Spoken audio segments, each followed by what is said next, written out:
Alright, we're going to throw together some biscuits for dinner, and we need 227 for pastry flour. So what we're going to do is we're going to turn the kitchen scale on, and we're going to, and all purpose, so we're going to mix Spelt and Kamut together. Did the last time worked well, so that's what we're going to go to get. Okay, there's about 100 of that. Now let's get the Kamut. That was Spelt. Now we're going to go and get some Kamut. A little bit thicker, harder, but okay, here we go. There's it. And we're going to 227. I'm going to go a little bit more in 227 because we're going to grind this. And I just want to be sure I have what we need. So, 220 is pretty accurate. So, okay, there we go. Now, I have to do one thing. I have to sift. Make sure there's no rocks in my wheat so that it doesn't ruin my grinder. So we're going to look for rocks as we go. Sometimes I just take my hand and look for those rocks to see if I can see any rocks. I don't see any. Okay, so we're looking for rocks. This might take a minute, so I'm going to pause it while I finish this. Okay, finish that up. I didn't find any rocks. I did find just one tear.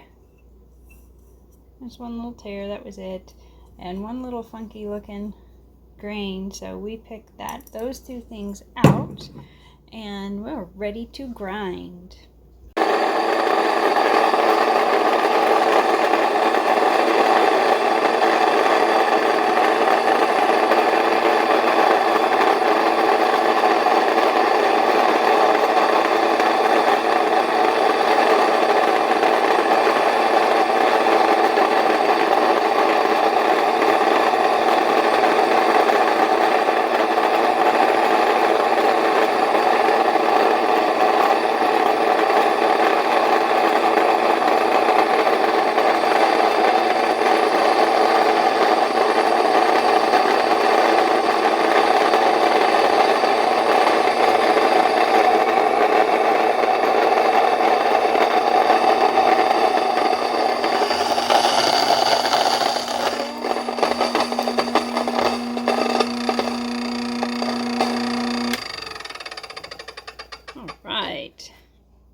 Okay, so we got the flour, so I'm put that aside at the moment. Now we are going to do buttermilk. I am dairy free, so my recipes, I tweak them for everything that I do. So we're gonna need to measure this, and it's gonna be, we're going for 140 grams. So I'll put that up here. Let's see, we're going for 140 grams, and decided we're gonna, I'm short because I'm making, gotta start that over. If I'm short, I'm going to do some coconut water with it. There we go. Now we're zeroed it out. 140 grams is what we need. Let's see how many grams we can get.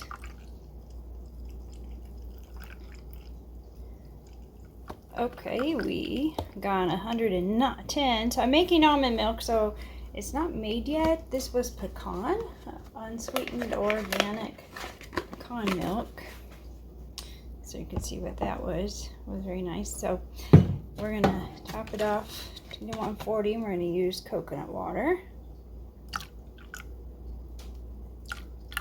Tweaking the recipe a little bit. Okay.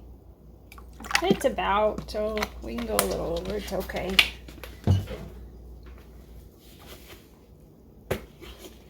Alright, and I'm going to do a tablespoon of recipe called for buttermilk, so we're going to add a tablespoon of distilled white vinegar to kind of buttermilk our pecan and coconut water mix. So there we go. There's that. We're going to set that aside, and then we are going to finish off what we need to with our flour. Okay, what we're going to do is we are going to add some fake baking soda. We're going to substitute here, and we're going to substitute just baking soda. Oh, I'm not good at this yet. Okay, so baking soda, you saw that. And we're going to do, for the equivalent of 3 teaspoons of baking powder, we're going to do 3/4 teaspoons of baking soda. And 3/2 teaspoons of, well, I'm going to use key lime juice. Okay, so there's 1 and 2 and 3. Okay, we've got baking soda in there.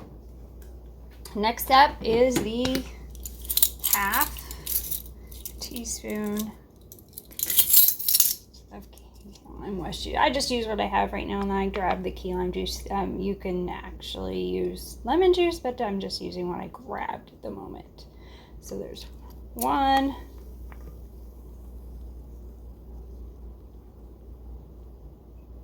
2, and 3. Okay, so there's 3 in there. So that is going to act as my baking soda. Oh, look at that bubble. That's kind of fun. I don't remember doing it last time, but that's okay. And next up, we're going to see what else we're going to add. Okay, next up is salt. We're going to do 3/4 of a teaspoon of salt. So I've got 3/4 there. And I like to do scant. So I'm going to, let's push this aside a second, and we're going to scant. All right, there's my salt. Okay, let's see what we need to add next. Okay, we're going to stir that up.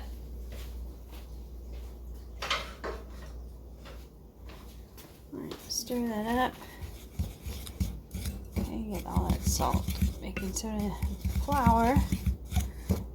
And next up, we're going to add some nutritional yeast, okay? Yeah, I didn't call for it in the recipe, but nutritional yeast replaces cheese. So if you, and yeah, you could do this and put cheese in it if you weren't dairy-free. But I don't do dairy, so that's why a lot of the recipes I do is I get changed or modified. So this actually wasn't in the recipe. I'm adding it. I added it last time because I liked it and it was good. So we're going to do it again.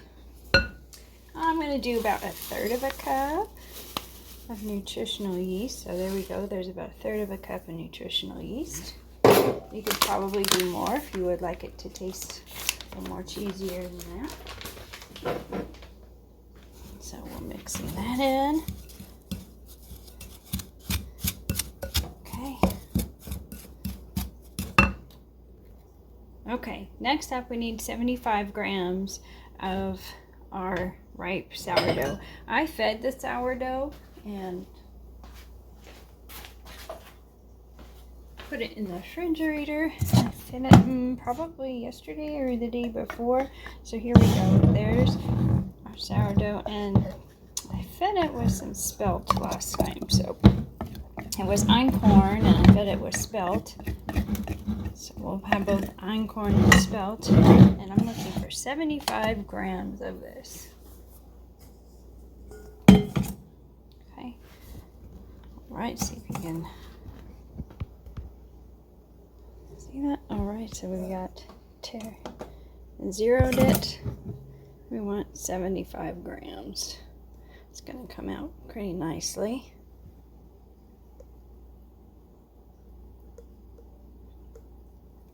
There we go. 62, 71, oh, close. A little bit more.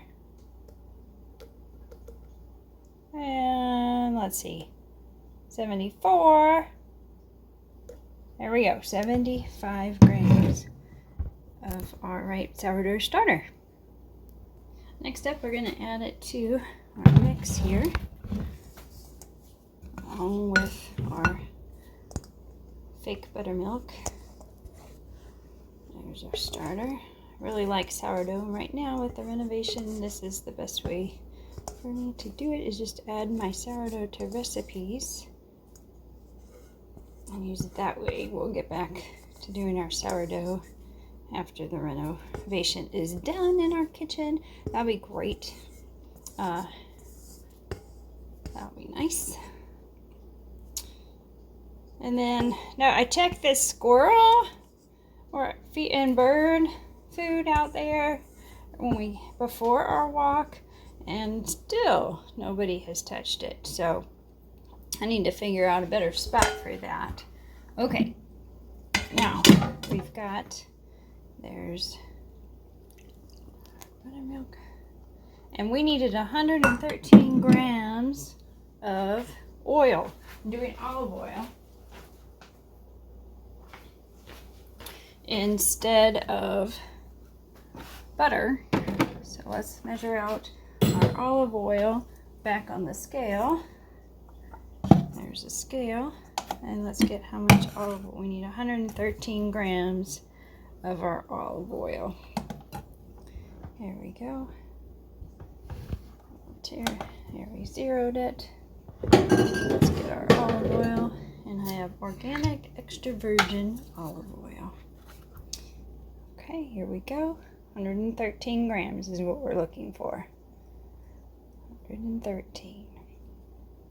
I'm sure it would taste much better if it was butter, but olive oil is good for you, so at least it's good for it. We like it.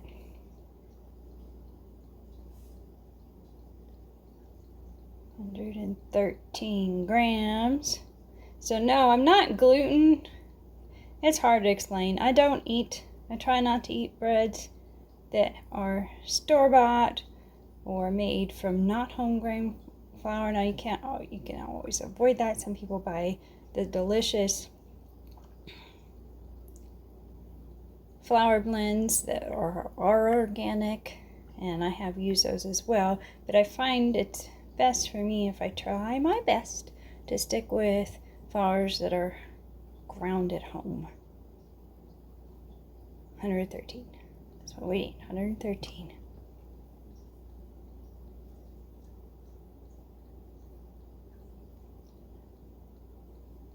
Almost there. Almost there. Ready? And there we go. 113 grams. Okay. Now we are going to put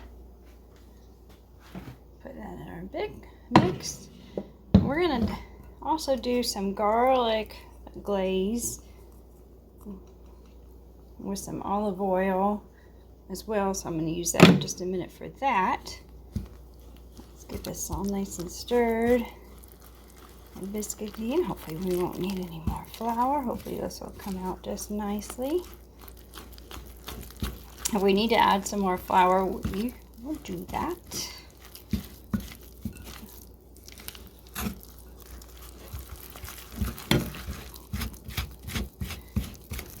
Sometimes I grind just a little extra flour so that if I need to add the extra flour to my biscuits. Now these are going to be drop biscuits, so they're going to be beautiful. If we let that, so they are a little bit wet, probably because it's not butter and it's olive oil instead. So we probably really could use, whoops, a little extra, but that's looking pretty good. A little extra flour there for some flaky biscuits. Okay, I had some almond flour left over from making almond milk, so I am going to add some almond flour into the biscuits and see if we can get to texture we like for the biscuits. There we go. And remember, these are drop biscuits, they're not going to be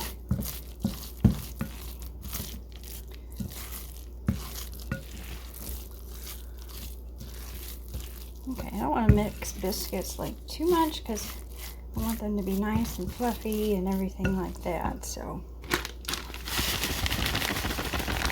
let's trust this recipe. It is sourdough, so a starter in it too as well. So I might be overdoing this.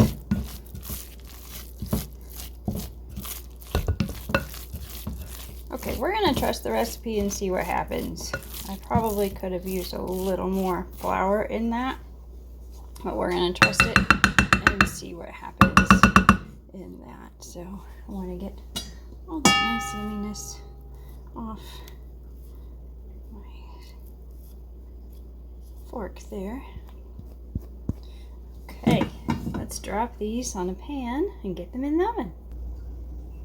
Let's get those over here and let's get our pan all ready. Let's get our biscuits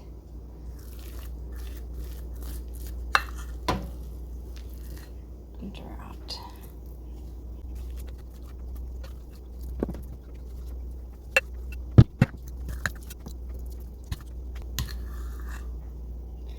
That one looks like we could kind of add to that. There we go. Now remember, these are drop biscuits, so that's what I want them to look like. And kind of fluffy and fun. Okay, we have like one more biscuit to drop here, so we might have to move these a little bit over so we can get our other biscuit in there. Okay, there we go. Little cutie. There we go. Alrighty. Alright, now those are going to go in the oven.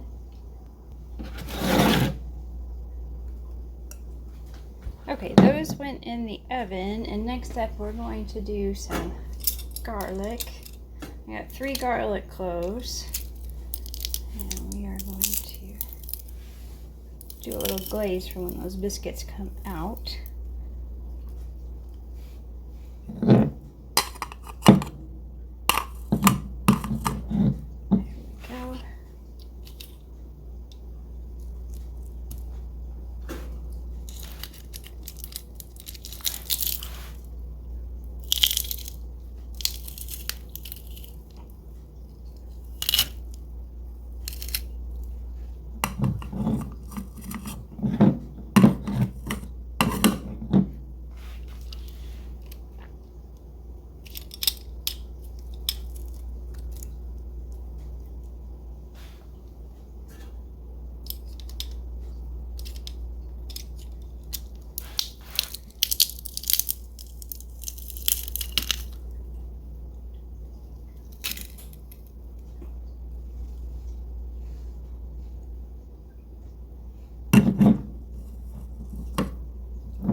Okay, there we go.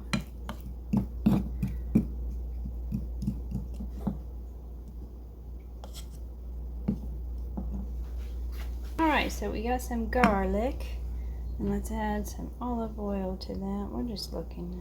Okay, that looks, let's get a good little glaze to go in there. And some garlic so we can brush it over all our biscuits, and I'm going to get some chives, add some chives to this as well.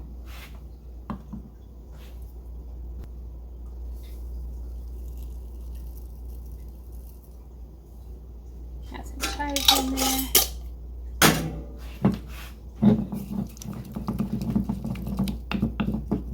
Okay, I'm going to add something good.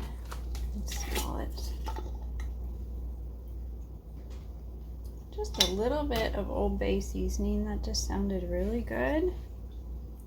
Let's experiment. We'll see what happens. So there's a little bit of Old Bay seasoning for the top of that with the garlic and the chives. Okay, I'm going to add a little bit more olive oil to that so we have plenty for the biscuits to go around. And there's my little sauce already for when those biscuits come out. Get my baster ready.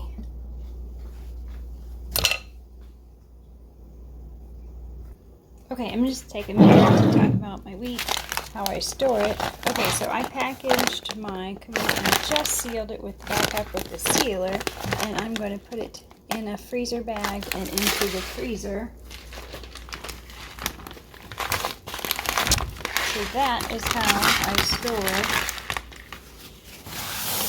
Can't wait to spread these on those biscuits. We got 13 minutes left and they'll be out and we can eat dinner. Oh yes, so you want to see my double bagging. So yes, double bagged, marked my Spelt. And we are going to get air out of these bags though, because we don't want air in it. I do have oxygen, you know, dry things in there and oxygen packets in there, so we can help keep the oxygen out of the wheat.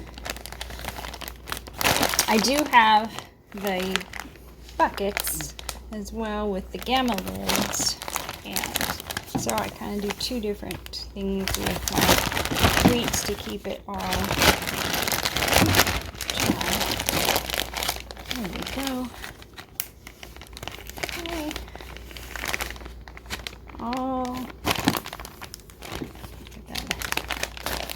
I like the new thing, ones that Kyle got me where I can just use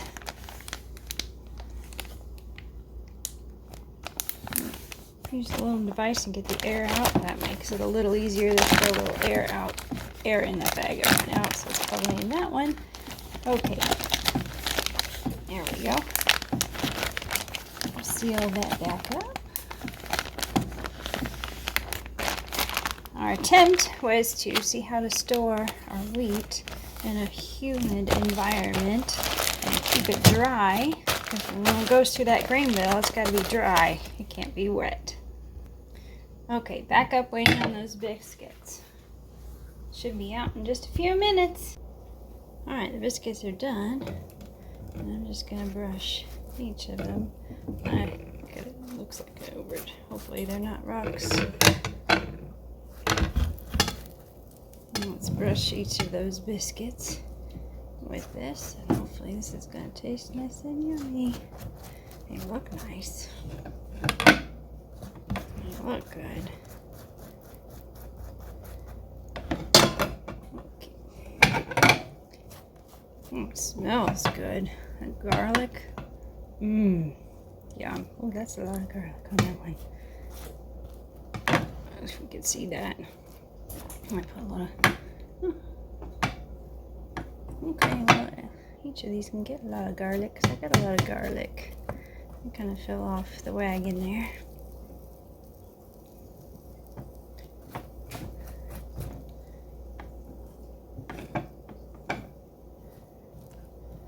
Ooh, that was a nice big... Let's spread that garlic a little bit around. We could use some more. Kyle likes butter. He eats butter, so we're going to put some butter on the table with these biscuits. So you'll see it. Alright, we're going to get the table set and dinner will be ready. Alright, table is all set and ready for dinner. See y'all next time. Bon appetit!